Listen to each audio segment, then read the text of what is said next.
श्रेणी क्रम का संयोजन हम लोग पढ़ चुके हैं। संधारित्र के श्रेणी क्रम का संयोजन हो चुका है। आज हम बात करेंगे समांतर क्रम संयोजन। समांतर क्रम संयोजन लाओ लाओ लाओ। हाँ अरे बाप रे बड़ी पैसा ले जाओ। ठीक है, तो अब हम बात करेंगे समांतर क्रम संयोजन।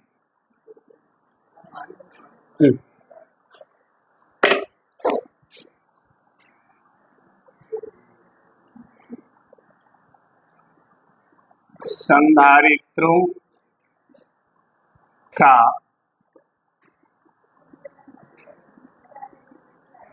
समांतर, इसी को हम बोलते हैं एक नाम से और पार्श्व क्रम। ठीक है, पार्श्व क्रम बोले या समांतर क्रम बोले, दोनों बातें कही है, ध्यान देना इस बात को। ठीक है, अगर कई बार पेपर में देते है संधारित्रों का पार्श्व क्रम संयोजन बताइए, तो चाहे वो पार्श्व क्रम कहे या समांतर क्रम कहे, दोनों बात एक ही है।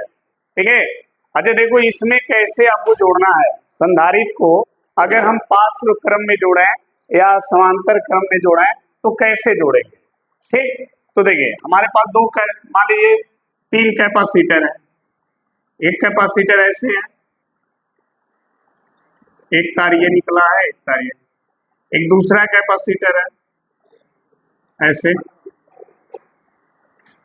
इसके भी 2 तार निकले, तीसरा कैपेसिटर है ऐसे।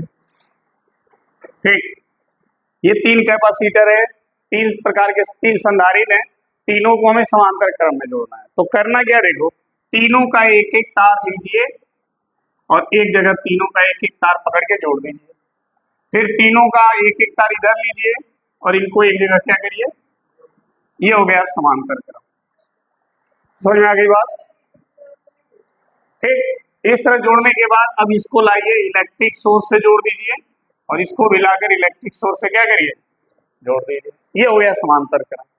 ठीक है, समांतर क्रम में करना क्या है, जितने भी संधारित्र समांतर क्रम में जोड़े हैं सबके एक एक वायर को एक जगह जोड़ दीजिए और उनके दूसरे वायर को सबको एक जगह जोड़ दीजिए, जैसे जोड़ा गया फिगर में। तो इस तरह का जब कॉम्बिनेशन होगा तो उसको हम बोलते हैं समांतर क्रम। अब ऐसे क्रम में जब आप जोड़ेंगे तो देखिए तीनों जो संधारित्र हैं इन्हीं 2 बिंदुओं के बीच जुड़े हैं। तीनों संधारित्र जो हैं इसी ए और बी के बीच में जुड़े हैं। सही है कि कहीं और जुड़े हैं, तीनों इसी के बीच में जुड़े हैं। तो इन दोनों बिंदुओं के बीच का जो विभव होगा वही विभव सबका होगा। समझ में आ गई बात। इन ए और बी के बीच का जो विभव होगा ना, वही विभव इन तीनों संधारित्रों का होगा। मतलब कि समांतर क्रम में विभव क्या होगा, समान होगा। विभव क्या होगा, समान होगा। अगर मान लीजिए ये सोर्स यहाँ से आवेश दिया Q कुलाम, यहाँ तक Q आएगा, लेकिन अब यहाँ के बाद Q बढ़ जाएगा क्योंकि अब 3 रास्ते हो गए ना, तीनों में अलग अलग हो सकता है। इसमें जाए Q1, इसमें जाए Q2, इसमें जाए Q3। अगर तीनों को जोड़ें तो किसके बराबर होना चाहिए, Q के। ठीक है, देखिए श्रेणी क्रम में आवेश समान था, विभव अलग अलग था। सही है, श्रेणी क्रम जब कल हम लोग पढ़े थे तो उसमें आवेश क्या था, समान था। हमने कहा ना एक लड्डू इस बच्चे को दोगे तो उसको देगा, वो उसको देगा, तो सबके पास वही लड्डू ट्रांसफर होगा। तो वहां पर आवेश समान था, विभव अलग अलग था। यहाँ पर क्या है, विभव समान है, आवेश अलग अलग, उल्टा है, श्रेणी का सीधे उल्टा है। वहां पर आवेश समान, विभव अलग अलग, यहाँ पर विभव समान, आवेश अलग। तो दिमाग में रखिए कि अगर श्रेणी क्रम में संधारित्र जुड़ेंगे तो सबका आवेश क्या होगा और विभव अलग अलग होगा। ठीक, और यदि समांतर क्रम में जुड़े हैं तो विभव समान, आवेश अलग अलग हो जाएगा। क्लियर है ना, ये चीज ध्यान रखिएगा। और जोड़ने का तरीका आप देख रहे हैं, जितने भी संधारित्र हो सबका एक तार एक जगह जोड़ दीजिए और दूसरे तार को एक जगह जोड़ दीजिए, तो सब क्या हो जाएंगे, समांतर क्रम। ठीक है, तो ये तो हमारा जनरल ऐसे संधारित्र है, लेकिन इसको जब सर्किट में दिखाएंगे तो ये जो संधारित्र बना होगा इस तरह से, ये इस तरह नहीं दिखेगा। अब इसको ऐसे 2 पैरेलल लाइन ऐसे खींचेंगे, आप सभी को पता है संधारित्र को ऐसे दिखाया जाता है ना सर्किट में, ऐसे, ठीक है। मान लीजिए इसकी धारिता क्या है, इसकी धारिता और इसकी धारिता C3, अलग अलग धारिता के 3 संधारित्र हैं। इसका भी वायर है, इसका भी वायर है और इसका ये वायर है, दूसरे प्लेट में भी वायर है ऐसे, सही है। अब इस पहले प्लेट के सभी वायर को एक जगह हमने क्या किया, जोड़ दिया, दूसरे प्लेट के वायर को एक जगह हमने जोड़ दिया, ऐसे, ठीक। अब इसको ला करके हमने क्या किया, विद्युत स्रोत से जोड़ दिया, ठीक। ये कॉम्बिनेशन हो गया समांतर क्रम, ठीक। अब देखिए जो वोल्टेज स्रोत का होगा, मान लीजिए V वोल्ट है, तो यही वोल्टेज इन दोनों बिंदुओं के बीच भी होगा। मान लीजिए बिंदु A है और ये बिंदु B है, तो जो वोल्टेज इसका होगा वही वोल्टेज A और B के बीच होगा, और उसी A और B के बीच तीनों संधारित्र जुड़े हैं, इसका मतलब यही वोल्टेज तीनों संधारित्र का भी होगा। मतलब श्रेणी समांतर क्रम में विभव सबका क्या रहेगा, और आवेश अगर यहाँ से जा रहा है Q कूलाम, यहाँ आकर आवेश क्या होगा, इसमें हो गया, इसमें हो गया, इसमें हो गया Q3। समझ में आ गई बात। तो ये ध्यान रखिएगा, समांतर क्रम में विभव समान होगा, आवेश अलग अलग होगा। तो हम कहेंगे संधारित्रों का ऐसा संयोजन, संधारित्रों का ऐसा जोड़ जिसमें विभव क्या हो, समान हो और आवेश क्या हो, अलग अलग हो, तो ऐसे कॉम्बिनेशन को हम क्या कहते हैं, समांतर क्रम। क्या कहते हैं, तो लिखिए, ठीक है, इसको लिखें, संधारित्रों का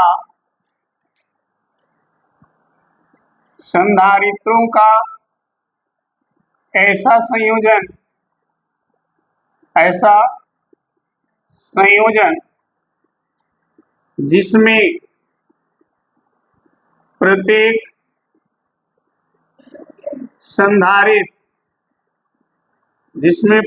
संधारित्र का विभव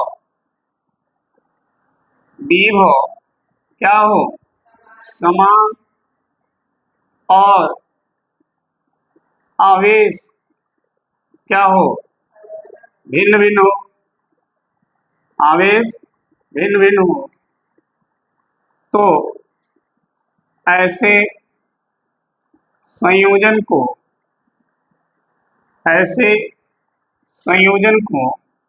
क्या कहते हैं, समांतर क्रम संयोजन कहते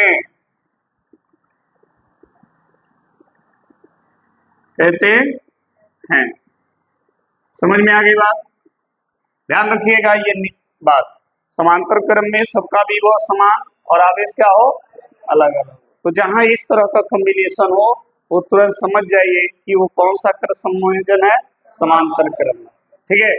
मान लीजिए हमारे पास 3 संधारित्र हैं जिनकी धारिता C1, C2, C3 फैरेड है, और तीनों को चित्रानुसार हमने समांतर क्रम में क्या किया है, जोड़ दिया है। तो मान लेते हैं, माना C1, C2 एवं C3 फैरेड के 3 संधारित्र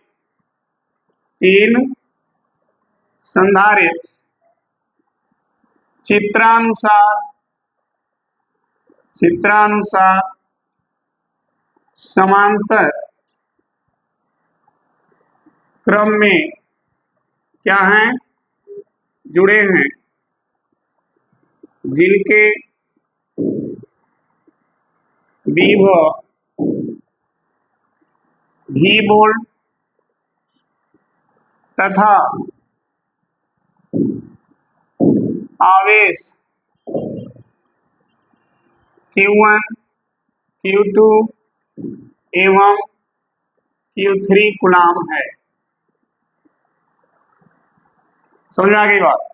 देखो हमने मान लिया कि 3 संधारित्र है जिनकी धारिता C1, C2, C3 फैरेड है, और तीनों चित्रानुसार समांतर क्रम में जुड़े हैं। प्रत्येक का विभव कितना है, V वोल्ट, और सबका आवेश क्या है, Q1, Q2, Q3 है, क्योंकि समांतर क्रम में विभव समान होता है। हाँ, कहाँ Q1 है, ठीक है। समांतर क्रम में विभव समान होता है और आवेश अलग अलग होता है। तो यहाँ पर आवेश अलग अलग है तो हम इसी का कुल आवेश निकालेंगे, क्योंकि जो परिपथ यहाँ से आवेश दिया वो कितना दिया है, Q दिया है, और ये Q आवेश किसमें बढ़ गया है, इसका मतलब अगर इन तीनों को जोड़े तो इसके बराबर होना चाहिए। तो देखिए परिपथ का कुल विभव, कुल आवेश, सॉरी परिपथ का कुल क्या आवेश, तो कुल आवेश Q बराबर Q1 plus Q2 plus Q3, equation first. ठीक है। अच्छा देखो धारिता का सूत्र लगाओ, धारिता के सूत्र से, तो धारिता का सूत्र क्या है, C equal to Q by, तो अगर हम Q निकालें तो Q बराबर क्या आएगा, C इंटू V। देखो अगर Q निकालोगे तो V का इधर गुणा कर दो, तो Q बराबर होगा C इंटू, तब यही नियम सबके लिए लागू कर दो। तो अगर हम ये पहले धारित संधारित के लिए नियम लागू करें तो क्या होगा, Q1 कितना आवेश मिला पहले को, तो Q1 Q की जगह हो गया Q1, और पहले संधारित की धारिता क्या है, तो C की जगह क्या हो जाएगा, और विभव सबके लिए क्या है, तो यही रहेगा। ठीक। इसी तरह Q2 की बात करें तो क्या होगा, क्या होगा, हाँ C2 भी, बहुत अच्छा। तीसरे के लिए अगर बात करें तो बी तो सबका है ना, तो बी तो बी रहेगा, बस C1 C2 C3 लगाना है आपको।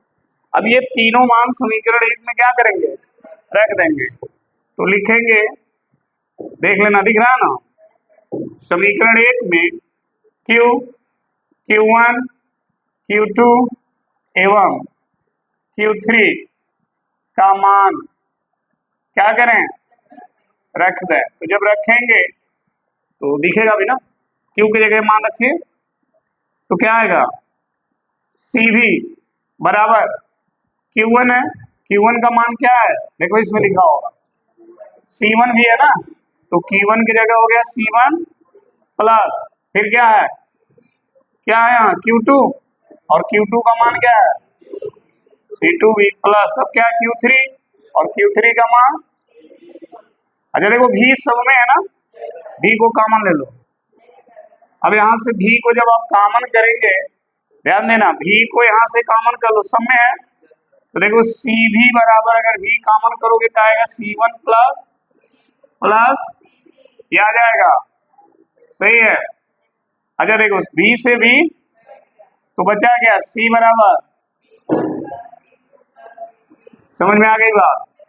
तो समांतर क्रम में अगर संधारित्र जुड़े होंगे तो उनकी तुल्य धारिता आप इस सूत्र से निकालेंगे, C बराबर C1 plus C2 plus C3, जितने भी समांतर क्रम में होंगे सबको ऐसे ही मान रख के जोड़ देंगे। ठीक है, तो आपको कुल धारिता आपको तुरंत मिल जाएगी।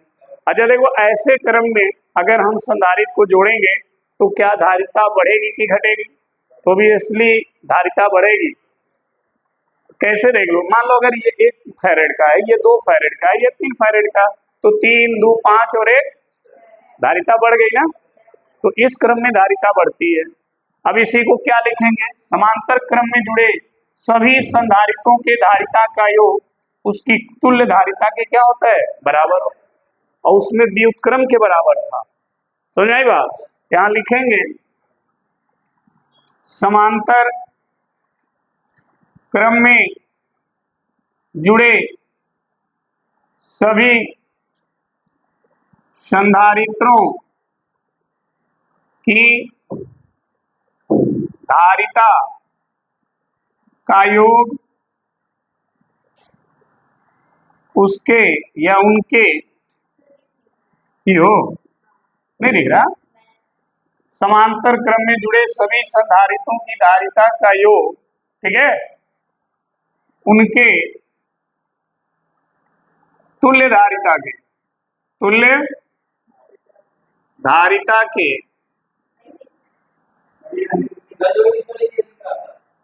यहाँ पे तुल्य धारिता के क्या होता है, बराबर होता है। समझ में आ गई बात? इस क्रम में धारिता क्या होगी? बढ़ेगी। क्या होगी? बढ़ेगी। कितना बढ़ेगी? जो तीनों संधारित की जो धारिता है, इन तीनों में जो सबसे अधिक धारिता वाला संधारित होगा उससे भी अधिक हो जाएगा धारिता। जैसे मान लो ये एक है 2 फैरेड का है 3 फैरेड का, तो सबसे अधिक कौन है? 3 फैरेड। तीनों को जब जोड़ेंगे तो 3 से ज्यादा ही आएगा, 6 आ रहा। तो हमेशा अधिक धारिता वाले संधारित से भी अधिक धारिता आएगी। अगर उससे कम आ रही है तो समझ लीजिए क्या है? गलत है। ठीक। श्रेणी क्रम में क्या होता है? उल्टा।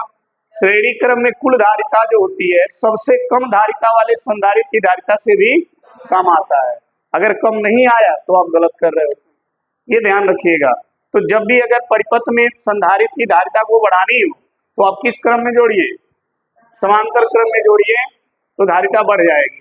और यदि घटानी हो तो श्रेणी क्रम में जोड़ दीजिए, धारिता क्या होगी? घट जाएगी। ठीक है, तो ये दोनों चीज याद रखिएगा। श्रेणी क्रम में जोड़ने पर आवेश समान होता है, विभव अलग अलग होता है। समांतर क्रम में विभव समान होता है, आवेश अलग अलग होता है। ठीक है, और कैसे जोड़ा जाता है समांतर और श्रेणी, ये चीज आपको बता दी गई है। ठीक है, फार्मूला दोनों का याद रखिएगा। अब इससे रिलेटेड न्यूमेरिकल पे हम बात करेंगे, क्योंकि अब डायग्राम से बेस ऐसे न्यूमेरिकल दिए जाएंगे आपके सामने, तो अगर आप श्रेणी और समांतर को अच्छे से नहीं पहचानेंगे, उनका फार्मूला नहीं समझेंगे, तो फिर उस डायग्राम से रिलेटेड एक भी क्वेश्चन आप नहीं कर पाएंगे। इसलिए मैं बार बार रिपीट कर रहा हूँ कि जो चीज आपको बताई गई है, चाहे वो श्रेणी से चाहे समांतर से, उसको एकदम माइंड में सेटअप रखिए, क्योंकि इसी के बाद तुरंत हम न्यूमेरिकल स्टार्ट करेंगे। ठीक है, तो नोट कर लीजिए फटाक से। ठीक है,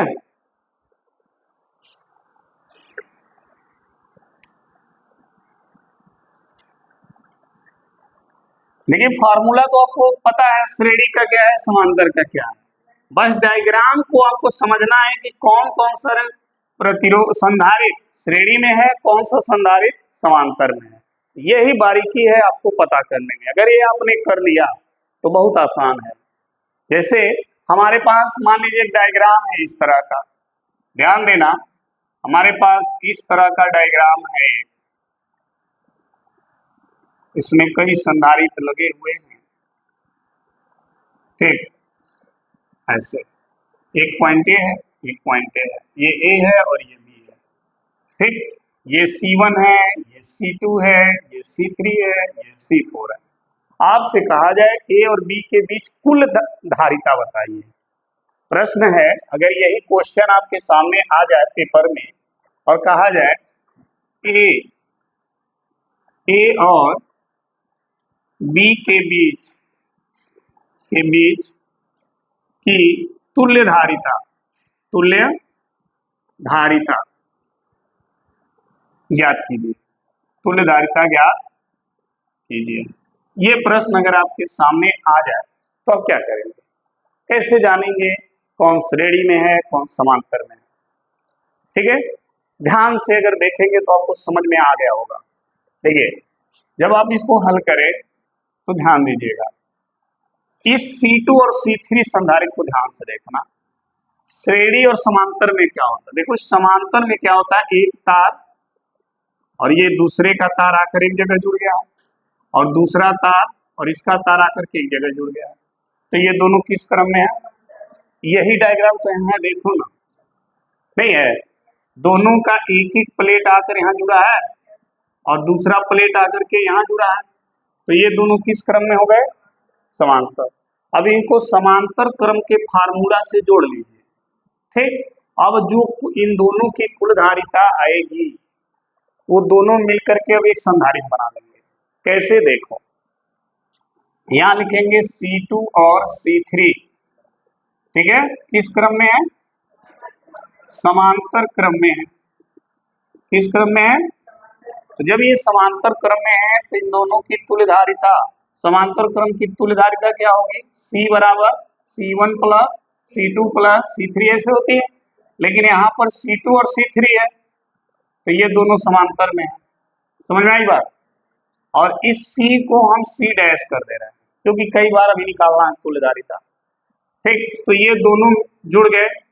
ठीक, अगर इनका मान होता तो हम मान रख देते, जोड़ देते। ठीक, तो वो किसका मान आता, सी डैश का। अब ये दोनों मिलकर के एक संधारित्र बना लिए। अब आपका डायग्राम जो है इस तरह दिखेगा। देखो ये दोनों मिल गए ना, तो ये दोनों मिलके ये बना लिए जिसकी तुल्यधारिता क्या है, और ये कौन है, और ये कौन है, C4। अब बताओ तीनों किस क्रम में है, श्रेणी में आ गए, नहीं आ गए? तो अब लिखेंगे, अब C1 C डैश तथा कौन, C4 किस क्रम में है, श्रेणी क्रम में, श्रेणी क्रम में है। तो श्रेणी क्रम का तुल्यधारिता का फॉर्मूला लगा लेंगे। तो तुल्यधारिता का फॉर्मूला क्या होता है, 1/C इक्वल टू 1/C1 यही होता है ना श्रेणी क्रम का, 1/C3 ऐसे होता है। लेकिन देखो यहाँ पर एक तो C1 है, सही है, दूसरा C डैश है, तो C2 को क्या लिखोगे, तीसरा, तो C3 को क्या कर दोगे, बस। ठीक, अब देखो 1/C बराबर, देखो इन तीनों का अगर मान होता ना, तीनों का यदि मान होता तो यहाँ पे मान रख के इसको जोड़ते, जोड़ने के बाद कुछ मान आता है आपका बटा में, आता कि नहीं आता? हमको 1/C नहीं चाहिए, हमको केवल C चाहिए। तो जब बटा में मान आता तो हमें केवल C चाहिए, तो C को क्या करते, पलट देंगे, तो ये भी क्या होगा, ये भी पलट जाएगा। मान लो ये x/y आ गया इनको हल करने पे, तो xc बराबर क्या हो जाएगा, समझ आ गया? तो अगर इस तरह अगर कहीं कैपेसिटर इस तरह जोड़ा गया है संधारित्र को, और आपसे कहा जा रहा है कि ए और बी के बीच तुल्यधारिता बताइए, तो आप ऐसे करेंगे। ठीक है, आप देखेंगे कौन कौन सा श्रेणी में है, कौन सा समांतर क्रम में। तो हमने क्या देखा कि C2 और C3 क्या है, समांतर में है। क्यों? क्योंकि C2 और C3 का एक एक प्लेट एक जगह जुड़ा है और दूसरा प्लेट एक जगह जुड़ा है, तो ये दोनों किस क्रम में होंगे, तो समांतर क्रम के फार्मूला लगाकर इन दोनों को जोड़ेंगे, और जोड़ेंगे तो दोनों मिलकर के एक कैपेसिटर बना लेंगे जिसका धारिता हो गई C डैश। अब ये तीनों किस क्रम में हो गए, तो फिर श्रेणी क्रम का फार्मूला लगा के जोड़ लेंगे, तो 1/C का मान मिलेगा। हमें C चाहिए, जब इसको पलटेंगे तो भी क्या होगा, तो वो C का मान आ जाएगा। समझ में आ गई होगी? अब हम इससे अगर कोई मान रख दें, समझना, मान लो हमने कह दिया कि C1 1 फैरेड का है, C2 2 फैरेड है, C3 3 फैरेड है, और C4, अब इस पर अगर देखा जाए तो देखो ये दोनों श्रेणी समांतर में है, तो दोनों जब समांतर में तो C2 + C3 यानी C2 का मान कितना है और C3 का मान, तो कुल कितना आया 5, यानी C डैश का मान आ गया कितना 5 फैरेड। अब C1 C डैश C4 किस क्रम में हो गए, तो देखो C1 का मान 1 है, देखो तो यहाँ क्या रख दोगे, देखो फार्मूला तो ये लिखोगे यहाँ तक, समझ में आई बात? अब इसके आगे इसका मान रख दोगे, C1 का मान 1, C डैश का मान कितना आया 5 और C4 का मान है 4। अब इनको जोड़ना पड़ेगा, कैसे जोड़ोगे ध्यान देना, देखो 5 और 4 का LCM 20 होता है, सही है, इसका भी हर 20 हो जाए तो कैसे होगा, ऊपर नीचे 20 से गुणा कर, तो ये हो गया 20/20, सही है। इसमें 4 से ऊपर नीचे गुणा कर दो, इसमें 5 से ऊपर नीचे गुणा कर दो, सबका हर 20 हो गया, तो हर बराबर है तो 20, अंश को जोड़ लो, 20 4 24 5 29, तो 1/C का मान आ गया 29 तो C का मान हो गया, यही हो गया कुल धारिता, ए और बी के बीच की कुल धारिता हो जाएगी 20/29। समझ में आ गया बात? तो इस तरह आपको सॉल्व करना होगा, अगर कोई प्रश्न आपके सामने हो तो कर लेंगे, सही है, मिटा दें। बहुत कठिन कठिन बनाएगा डायग्राम, बट अब घबराइएगा नहीं, बहुत इजी हो जाएगा वो। अगर आप घबराएंगे तो गड़बड़ा जाएगा सब। देखिए अब हम आपको एक क्वेश्चन दे रहे हैं, ये है C1 2 फैरेड, ठीक, यहां से हमने इसको जोड़ा, ये दूसरा धारिता लगा दिया C2 और इसका मान दे दिया हमने 2 फैरेड और यहाँ जोड़ दिया हमने C3 और इसका भी मान दे दिया हमने 2 फैरेड। इन दोनों को लाया है ना, जोड़ा और यहाँ पर एक धारिता लगा दिया C4 और उसको दे दिया 3 फैरेड। ठीक हो गया। हमने आपसे कहा ए और बी के बीच तुल्य धारिता बताइए। ए और बी के बीच क्या निकालिए? तुल्य धारिता ज्ञात कीजिए। तुल्य धारिता ज्ञात कीजिए। समझ में आई बात? तो अब इसका तुल्य धारिता आप बताएंगे कितना होगा ए और बी के बीच। फटाफट कैलकुलेशन करिए और बताइए कितना आ रहा है। चलो देखो, C2 और C3 किस क्रम में है? यहाँ लिखेंगे C2 और C3 समांतर क्रम में है। इसमें हिंदी का है जी, समांतर नहीं लिखने आ रहा हिंदी में, समांतर क्रम में है। तो तुल्य धारिता क्या होगा? तो तुल्य धारिता, तो जब ये समांतर क्रम है तो दोनों की कुल धारिता कितनी हो जाएगी? तो समांतर क्रम का फार्मूला C डैश बराबर C2 प्लस, यही होगा C डैश। C2 का मान कितना है और C3 का भी मान, तो टोटल कितना आया? 4 फैरेड। समझ में आ गई बात? ये दोनों मिलकर के एक संधारित्र बना लिए और उसकी धारिता हो गई। ठीक, अब डायग्राम देखो। अब डायग्राम ऐसे दिखेगा। हो गया? ये है आपका C1 और ये हो गया C डैश जिसका मान आपने निकाला है, और ये हो गया C4, सही है, 3 फैरेड। अब बोलो ये किस क्रम में आ गए?